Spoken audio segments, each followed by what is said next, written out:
அனைவருக்கும் வணக்கம். மார்ச் 27, 2026. இன்றைக்கி நாம் நம்மளுடைய போர்ட்ஃபோலியோவோட ஹெல்த் செக் பற்றி கொஞ்சம் தெரிஞ்சுக்கலாம். நாம் ஷேர்ஸ் வாங்குகிறோம். ஷேர் மார்க்கெட்டில் மோர் தென் ஒன் ஷேர்ஸ் இருந்தாலே it becomes a portfolio. So ஒரு 5 ஷேர் வச்சுருந்தாலும் 10 share 25 depends upon your appetite. நீங்கள் ஒரு லிஸ்ட் ஆஃப் ஷேர்ஸ் வாங்கி வச்சுருக்கீங்க. It becomes a portfolio of yours. இப்போது இந்த போர்ட்ஃபோலியோவோட பர்ஃபார்மன்ஸ் கம்பேர் டு மார்க்கெட் நாம் எப்படி பண்ணுறது? மார்க்கெட் இண்டெக்ஸ்க்கு indices, there are so many index in the market. Nifty 50, mid cap, small cap, எவ்வளோ இண்டெக்ஸஸ் இருக்குது, இண்டிசிஸ் இருக்குது. அதுங்களுக்கு ட்ரேசபிலிட்டி இருக்குது.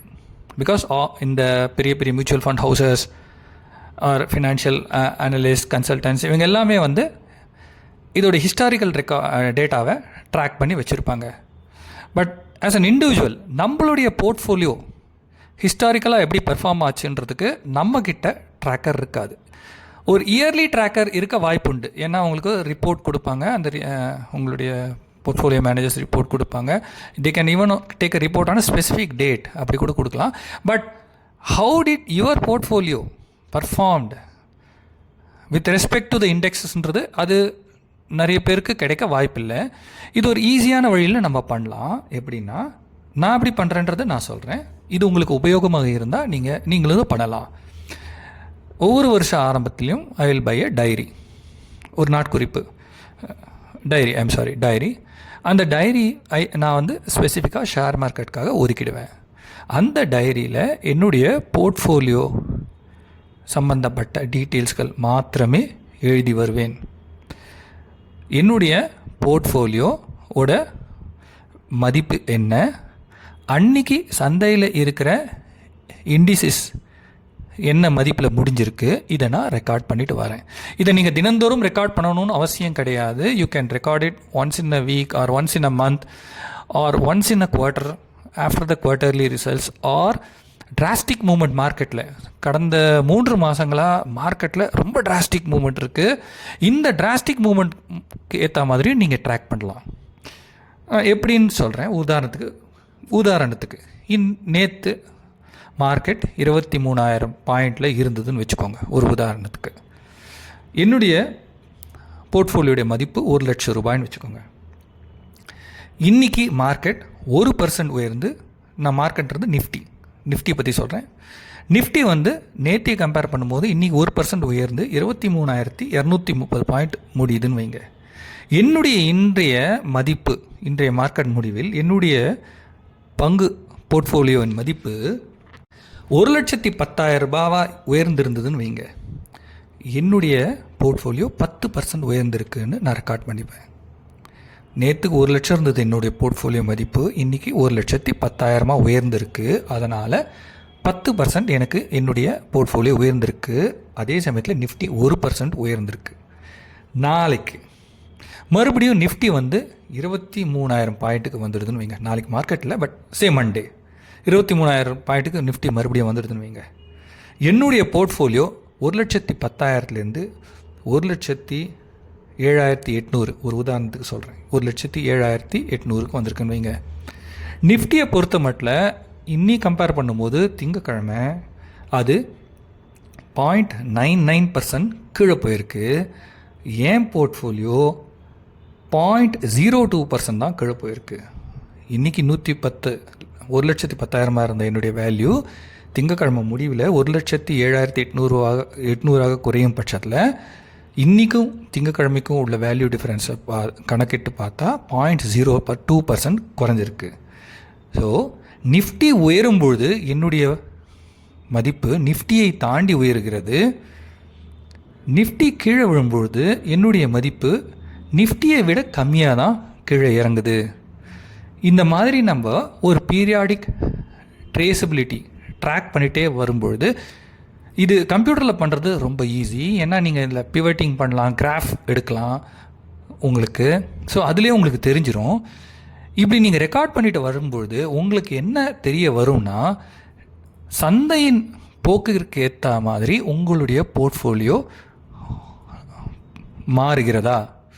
சந்தை உயரும் பொழுது உங்களுடைய போர்ட்ஃபோலியோ உயருகிறதா? சந்தை விழும் பொழுது உங்கள் போர்ட்ஃபோலியோ விழுகிறதா? மறுபடியும் சந்தை ஏறும் பொழுது உங்கள் போர்ட்ஃபோலியோ மேலே போகிறதா? சந்தை மார்க்கெட் எப்பயுமே ஸ்டெடியாக போகாது. ஸ்டாக் மார்க்கெட் அது ஃப்ளக்சுவேஷனில் தான் இருக்கும். உங்கள் போர்ட்ஃபோலியோவும் ஃப்ளக்சுவேட் ஆகும். ஆனால் சந்தை ஃப்ளக்சுவேஷனுக்கு ஏற்ற மாதிரி உங்களுடைய போர்ட்ஃபோலியோ ஃப்ளக்சுவேட் ஆகிற பட்சத்தில் யுவர் போர்ட்ஃபோலியோ இஸ் ஹெல்த்தி. இது வந்து I am telling about my portfolio healthy அப்படின்னு நான் ஒரு அசம்ஷனுக்கு வருவேன். சப்போஸ் என்னுடைய போர்ட்ஃபோலியோ சந்தையை விட அதிகமாக உயர்ந்து, சந்தையை விட மிக அதிகமாக வீழ்ந்து, மறுபடியும் சந்தையை விட அதிகமாக உயர்ந்தால், உதாரணத்துக்கு நிஃப்டி, என்னுடைய போர்ட்ஃபோலியோவில் வெறும் நிஃப்டி சம்மந்தப்பட்ட ஸ்டாக்ஸ் இருக்குன்னு வைங்க, நிஃப்டி 50 சம்மந்தப்பட்ட ஸ்டாக்ஸ் இருக்குன்னு வைங்க. நிஃப்டி 1% மேலே போகும்பொழுது என்னுடைய போர்ட்ஃபோலியோ 2% மேலே போகும். நிஃப்டி 1% கீழ் விழும்போது என்னுடைய போர்ட்ஃபோலியோ 3% கீழ் விழும். நிஃப்டி மறுபடியும் 1% மேலே போகும்போது என்னுடைய போர்ட்ஃபோலியோ 4% மேலே போகும். இந்த மாதிரி ஃப்ளக்சுவேஷன்ஸ் இருக்கும். ஆனால் நிஃப்டியை விட பர்ஃபார்மன்ஸ் வைஸ் ஏற்றங்களும் இறக்கங்களும் அதிகமாக இருக்கும் பட்சத்தில் என்னுடைய போர்ட்ஃபோலியோ இது ரிஸ்கி போர்ட்ஃபோலியோ. பட் காலம் போக போக என்னுடைய போர்ட்ஃபோலியோட வேல்யூ அதிகமாகும். It's better than the Nifty. ஏன்னா நிஃப்டி எப்பொழுதும் தாழ்ந்து கொண்டே இருக்க வேண்டிய அவசியம் இல்லை. கீழிறங்கின நிஃப்டி கண்டிப்பாக மேலே போகும். போன வருஷம் 26,000 பாயிண்ட்லேருந்து 22,000 பாயிண்ட்டுக்கு நிஃப்டி வந்தது. 22,200 அந்த பக்கத்தில் வந்தது. மறுபடியும் 26,250 வரையும் இந்த வருஷம் போச்சு.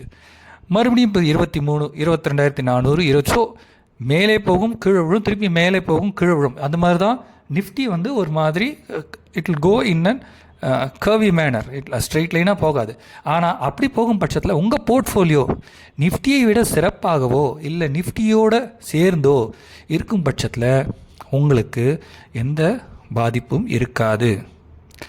இந்த மாதிரி நம்ம ரெக்கார்ட் பண்ணுறது டைரியிலையோ கம்ப்யூட்டர்லேயோ நம்ம போர்ட்ஃபோலியோ அகெயின்ஸ்ட் த இண்டெக்ஸ் நம்ம ரெக்கார்ட் பண்ணும்போது நம்மளுக்கு இன்னொரு மிகச்சிறந்த ஒரு உதவியும் கிடைக்கும். இந்த ட்ராக்கால் என்னென்னா 26,250 வரையும் போச்சு இந்த மார்க்கெட்டு. திடீர்னு 23 விழுந்து 22,400 வரையும் போச்சு.